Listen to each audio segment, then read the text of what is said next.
What is going on, everybody, and welcome back inside the lab to the Thursday episode of your source for off-season fantasy hockey news, the Locked On Fantasy Hockey Podcast, and we're going to continue the third round rewind of the 2022 Fantasy Hockey Draft. Alex DeBrincat, Adam Fox, Johnny Huberdeau, Timo Meier, and a whole lot more.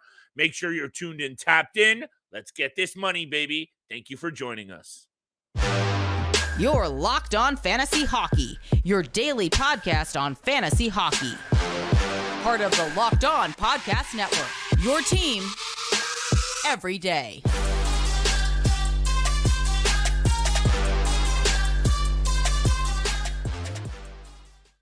What is going on, everybody? And thank you so much for tuning in to the Thursday edition of the Locked On Fantasy Hockey Podcast.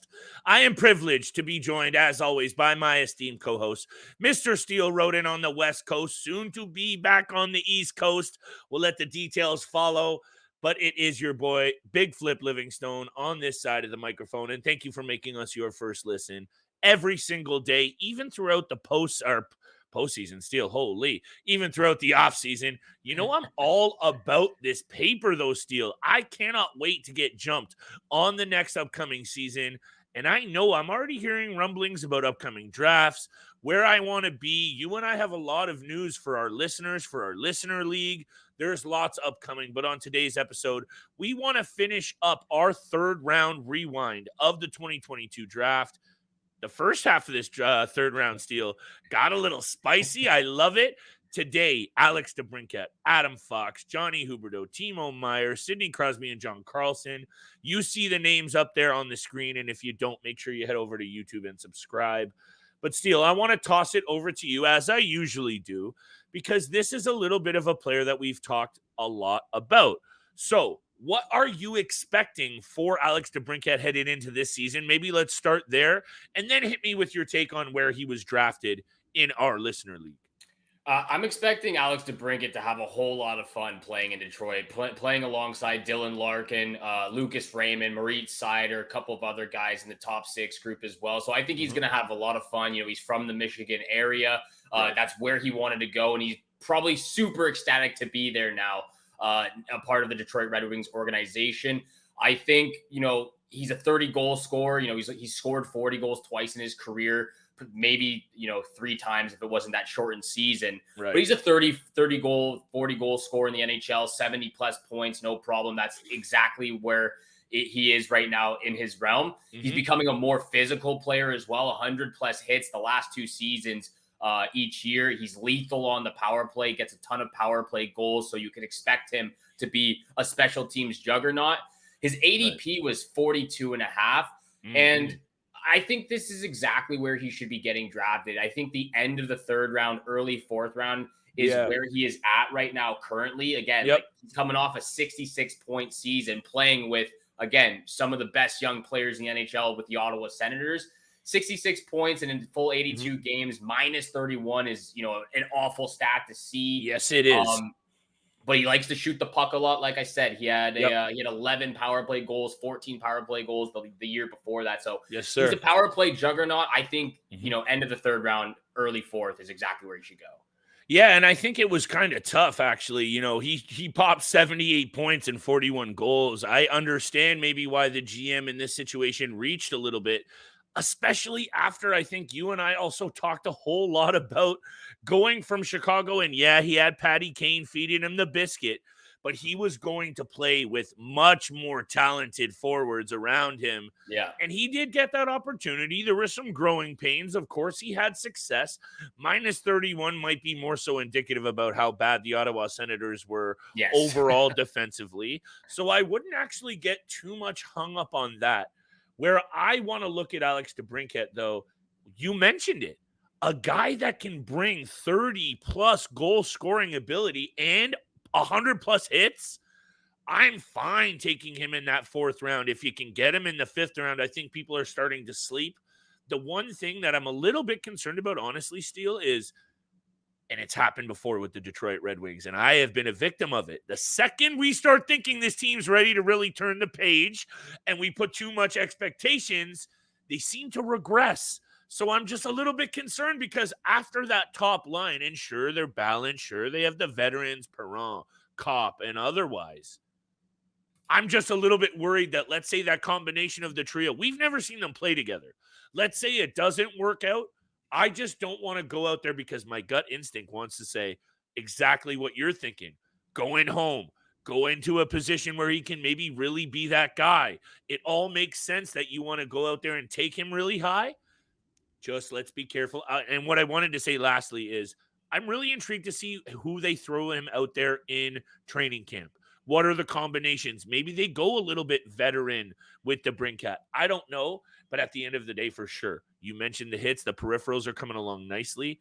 There is going to be a successful season from DeBrincat. I just can't put my finger on what that means. You know what I'm saying? I do know what you're saying, and I think we can expect the overall team to be a lot better. I think Andrew Kopp as the second-line centerman, he didn't provide a lot of offensive ability there. I think he's more fitted for that third-line centerman role, and he can actually thrive there alongside guys like Robbie Fabry and Daniel Sprong. You know, other guys that, Daniel Sprong, who just got added, JT Compher now becoming that second-line center. So I think Alex DeBrincat, again, he's going to have a lot of fun this year. Again, we were high on Detroit last season. It didn't pan out that too early. way. We were a little too early. We were maybe a year or two too early. Season. Yeah, 1 or 2 years a little early on the Detroit Red Wings, but it'll be fun to see how Alex DeBrincat does in training camp and moving forward with the Red Wings next season. The Eastern Conference is just becoming elite. To me, it's so hard. The Metro and the Atlantic just look deadly with every single team except for maybe one in each conference. So going over now to Adam Fox, a part of the New York Rangers, a team that I've been really high on the last 2 seasons to actually win the cup. The last 2 years they were my team to win, and a big disappointment the last 2 playoffs for the New York Rangers. But Adam Fox was your pick, so I'll throw it over to you about how you felt he did with this season and where you think he should go next year. And this is what I want your immediate take on, because it was too high. It was a reach. And this is one of those things that happened to me is I invest in players that I think in my mind are going to build that team that wins on the ice. And Adam Fox is that guy. And that doesn't always translate to fantasy success. Yeah. Sometimes you have to separate that, right, Steele? And I think, you've highlighted it. I've mentioned it. I'm a victim of that. Nick Suzuki's of the world. Adam Fox's. Yes, if I'm the GM on the real ice, this is fantasy. So I think I was a victim of getting caught up in how good Adam Fox's overall game is. And his stats got bumped up in that 2021 season, 78 points, 37 assists. Or sorry, I'm looking at the wrong guy now. 74 points. 74 points, 63 assists. You know what I'm trying to say? Yeah. I reached a little bit because I expected him to even take another step. It didn't happen, but I'll say this.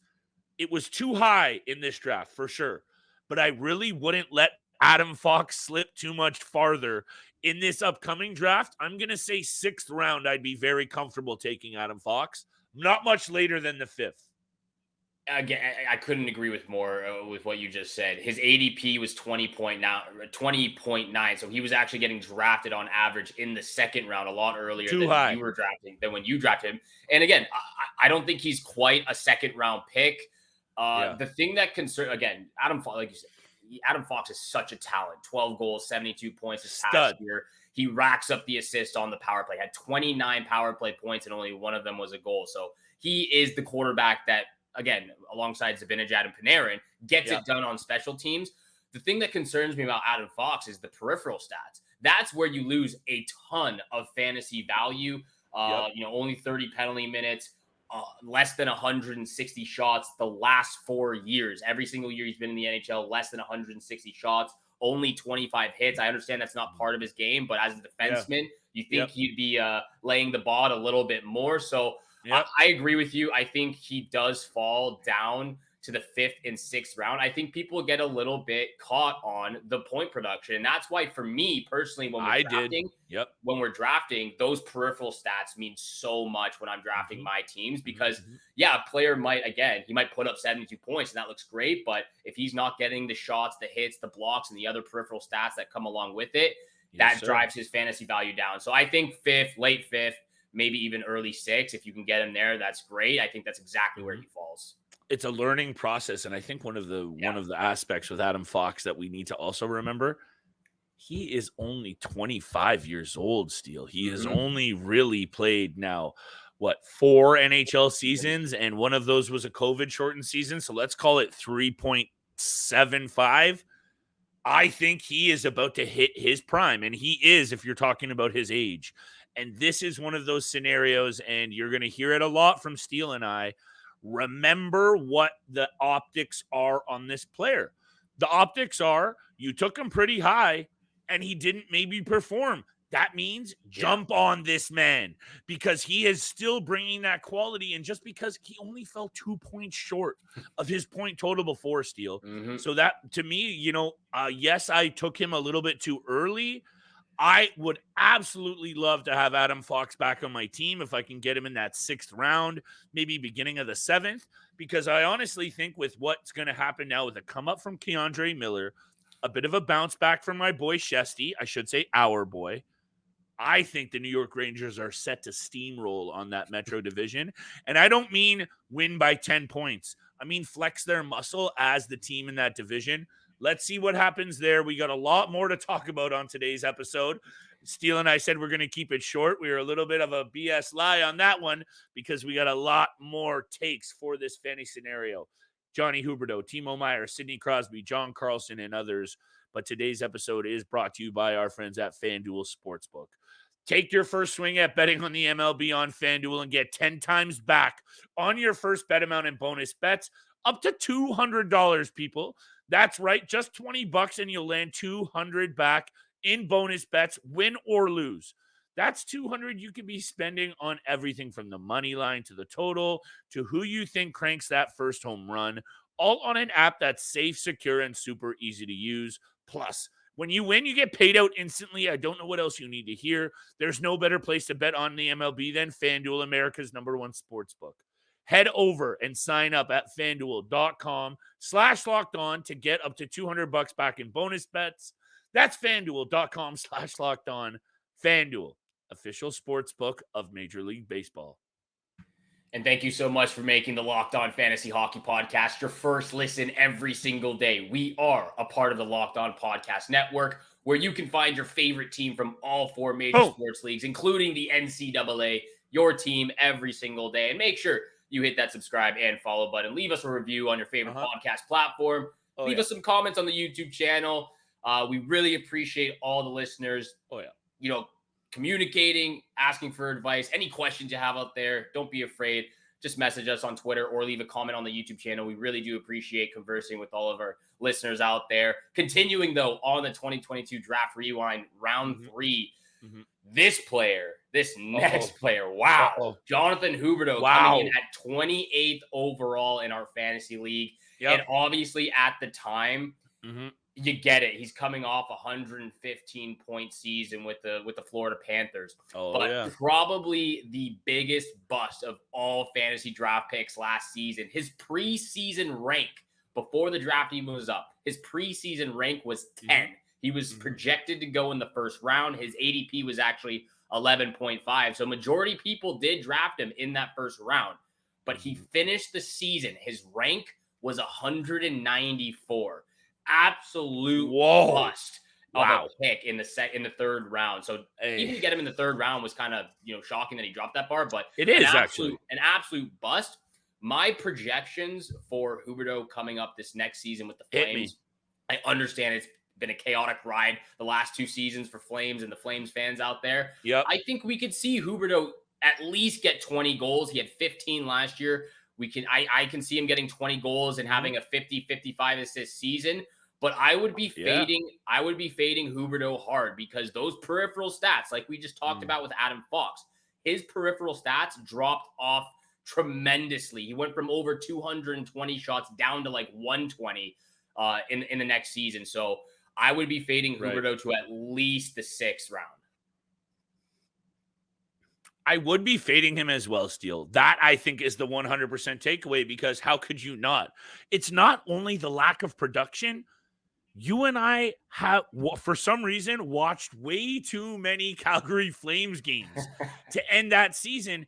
And I think you and I can both agree that was the hardest team to watch in the NHL for most of the season for a number of reasons. But at the end of all of what we're going to say about the negatives of what Jonathan Huberdeau's season was last year, I actually think he's going to have a bounce back season. And maybe that's easy to say given how bad he was last year. But let's not forget the caliber of what went on. Sure, a lot went on in terms of he changed franchises, he changes conferences, he changes coasts. Yeah. But now I want to see it, because if it doesn't happen this year, I'm ready to write this guy off 100% as one of those flash in the pans. That triple digit point getters, actually, that doesn't happen too often, Steele.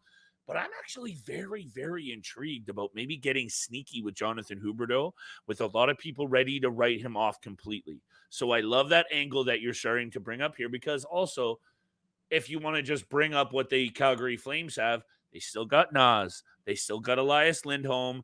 And yeah, they lost to Foley. They lost Kachuk. They lost Gaudreau. They're still going to score some goals. Yeah. You know what I'm saying? So they changed coaches as well, too. That was a big problem for Calgary last year. Here we go. Thank you very much. And some of those things are very tough to peg, like they're intangibles. Yeah. So that's, I think, even more to your point about definitely don't reach with Huberdeau. Like, even if you pass on him and someone else takes him, that's okay. You don't want to be that guy who goes, oh my goodness, Jonathan Huberdeau's here. Here's a sexy name, and take him too early. So at the end of the day, and I love saying that these days, Steele, I don't know what it is. At the end of the day, I'm bringing it all back. Igor Sharangovich is also another one of these names, because, he's down the depth chart right now in terms of projected lines. Mm-hmm. This man is going to get a look on that top six, no doubt. But we're going to talk a lot about a whole bunch of other breakdowns. Why don't we get to our next player, because we got a few more for today's episode. Sidney Crosby and John Carlson to wrap things up, but we do got to talk about Timo Meier coming in at 27th overall. And I'll leave this one real short. I said this all season long, especially after being traded to the New Jersey Devils. Right when he was traded, I was like, both Jack Hughes and Timo Meier are second-round draft picks. They will go pretty much back-to-back, early third round at the latest. But this guy puts up ridiculous stats all around the board. 300 plus shots, 150 plus hits. Again, a 40 goal scorer, maybe even every year now that he's playing with more skilled players in New Jersey now. So he's a lethal goal scorer, especially on the power play. He's a juggernaut. And I think him and Jack Hughes are just going to have a lot of fun together this next season now that they're getting to play a full year together. Well, I might actually take JT Miller before. No, I'm kidding. We're not going down that route. But when I look at this lineup for the New Jersey Devils, in all seriousness, still, even all the way down to the third line, they're projecting Eric Holla, Alexander Holtz, and Andre Palat on that third line. If you can roll a line with that kind of balance, and I know Holtz is a young gun, allowing Jack Hughes, Nico Hischier, Dawson Mercer, Tyler Toffoli, Timo Meier, and Jesper Bratt as your top six to function, and they don't actually need to take all that weight because your third line might actually still bring it. My goodness, I'm actually loving. And when I look at this draft choice, selection 27th, I'm fine right there for Timo Meier again this year. I'm totally with you. If he's right there in that top of the third round, middle of the third round, because of all those peripherals, I love this player so much. Yeah. Is there a little bit of intrigue headed into this season because he hasn't had a full season? He fit right in, of course. I am very, very excited to see what this holds for the New Jersey Devils, but I don't think there's any other take other than this is going to mean big things for their fantasy value. It's going to mean big things for their offensive output. We could be wrong, but for now, everything is pointing in the direction of you need to be taking Timo at this spot. You need to be riding on these New Jersey Devils, and this team is going to score a shit ton of goals. They will. One of the best offensive teams last year. It was crazy watching them again. That 13-game win streak was you liked how incredible. I spelled that out, too, for all the younger listeners out there. This is a clean show. We do appreciate spelling out that word. We are going to get to Sidney Crosby and John Carlson, two vets in the league Pittsburgh Penguins and Washington Capital players for their entire careers. So we will get to those two players. But first, thank you so much for making the Locked On Fantasy Hockey Podcast your first listen every single day. Please hit that subscribe, hit the follow button. Make sure you're following us on your favorite podcast platform. We appreciate all the love and support out there. And that's why we return the favor with these podcasts, these episodes every single day, Monday through Friday, with our next player on the list, Sidney Crosby, coming in at 26th overall. And again, I understand why he fell down to the third round. I actually thought he was going to fall down a little bit longer when we were doing this draft. And I understand because there's injury concern. There's injury concern to have. But wow, he actually played a full 82-game season, goes off for 33 goals and 93 points. He's still getting it done offensively, over 250 shots, 71 hits. Yep. To me, he's a second-round draft pick, late second-round draft pick. 100%. There's just too many intriguing younger names that I would rather invest in ahead of Sidney Crosby, and that means no disrespect to Sid. And actually, Steele, you know how much respect I've given to this player. Maybe too much respect. I've been on this show. You've won all your money on player props. There you go. So I have to pay this man his credit due. And honestly, though, I think second round is perfect because, like I just said, there are too many younger names and intriguing, stars, perhaps, that I want to risk on first. But right after my first pick, Steele, if I am going for, let's say, a Jack Hughes, let's say whoever, the second pick I'm going for is definitely Sidney Crosby. And why not? 33 goals, 60 assists, 255 shots on net. And we've talked a little bit about other players' peripherals kind of not being intriguing enough that you don't want to take him. I don't think Sid that's that guy. 52 penalty minutes, still playing with edge, 47 block shots, 71 hits. He's just there enough on the peripherals for me that it fully backs up what you're saying. End of the second round, if you're sleeping on Sid much longer, because you know what I'm going to say next, don't you? He knows this is his last kick at the can. I'm not talking next year, Steele. I'm talking this season for the Pittsburgh Penguins. Your boy Sid is going to go off. He knows this is his last real good. Look, my boy's going to be 36 years old, Steele. He's a competitor. He knows that window for winning is closing. If you take Sidney Crosby before me, Steele, I'm going to be knocking. I know I can see your head working. I'm going to be knocking on your door for a trade, but realistically, and I'll leave it at this, that might be the angle for Keeper Dynasty because you can get a whole ton of return for Sid in that situation this year. You saw the gears turning. I saw it. I'm like, I knew you were going to say it. I was thinking about it. I won't try to snake you too much. Hopefully I do get my draft. Well, the thing is, too, it's a snake draft. Either I'm picking before you or you're picking before me in the next round. So we're going to be snaking each other during the snake draft next season. True. But the last player on this list in the third round, John Carlson, falling in at 25th overall. Obviously had a scary injury this past year, only played 40 games, had 29 points. Still, for 40 games, put up 124 shots, 87 blocks, and 42 hits. There's fantasy value to be had. When he is healthy, he's one of the best defensemen in the league, in my opinion.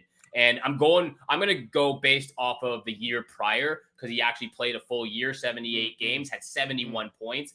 He finished fifth in fantasy points amongst defensemen in the year prior. And he's still one of the best. He's a power play quarterback, juggernaut, special teams right there with Alex Ovechkin. So, yeah, I can see, obviously, with the injury, it was a bad pick because you can't predict injuries like that.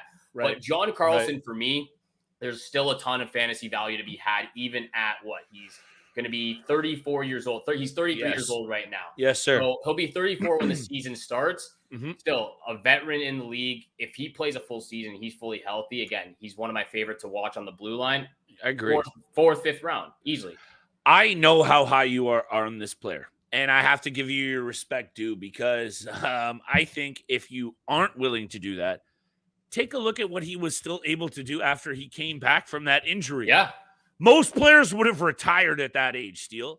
And he just has so much quality. And I wanted to bring up the power play stats for the Washington Capitals, even with him missing that major chunk of games and the Washington Capitals having a bunch of injuries and a bunch of different lineups all year long. They still finished right there on the cusp in the top half of the power play in the league, 21.2%. That's 16th best in the league. Mm-hmm. So I'm going to say, and I think one of the topics that I wanted to bring up headed into this season, and you and I will do a lot of team projections, division breakdowns, and everything that the fantasy cats out there need. But I mentioned this to you. Martin Faravari, Rasmus Sandin, Nick Jensen, Joel Edmondson, and Trevor Van Riemsdyk. I'm not ready to sell them on all the fantasy value, but there's some nice balance here to make sure that John Carlson can do his thing and quarterback this power play and put up the points that we know he can. So to me, looking at his draft in this position, personally, it's a little high. Headed into this season, it's for sure high, but it's not much off. I'm with you. I would love John Carlson on my team. I think also headed into this spring, or I always call it spring training, into training camps, I want to keep my eye on who they're out there with, because if for some reason Sandin and John Carlson, and I don't mean for some reason, when they do pair up on that power play one, you know that's going to mean points. So I'm with you on that prediction. But what do you think about that? Because Sandin and Carlson, with Ovi and otherwise, they're going to get points on that power play. Sandin looked really impressive when he was in Washington after the trade from Toronto. So he really stepped up his game. And again, that could be the guy after John Carlson leaves potentially. He really does. Even the last few seasons with Toronto, he's really developed and he's come along quite well. So Rasmus Sandin went from being one of those guys that you just pick up every now and again to a draftable defenseman now, because he looks legit. Agreed. We're gonna have to continue this list. It's getting a little hot in this room. Let's end it out here. Thank you so much for making the Locked On Fantasy Hockey Podcast your first listen every single day. Make sure, again, you're tuning in Monday through Friday, 7 o'clock in the morning. Listen at the gym, on your way to work, whenever you got the time. Just make sure you're tuning in. And thank you so much again. Have a great day. Good luck with all your summer bets out there. And we shall see you back here again tomorrow. Peace.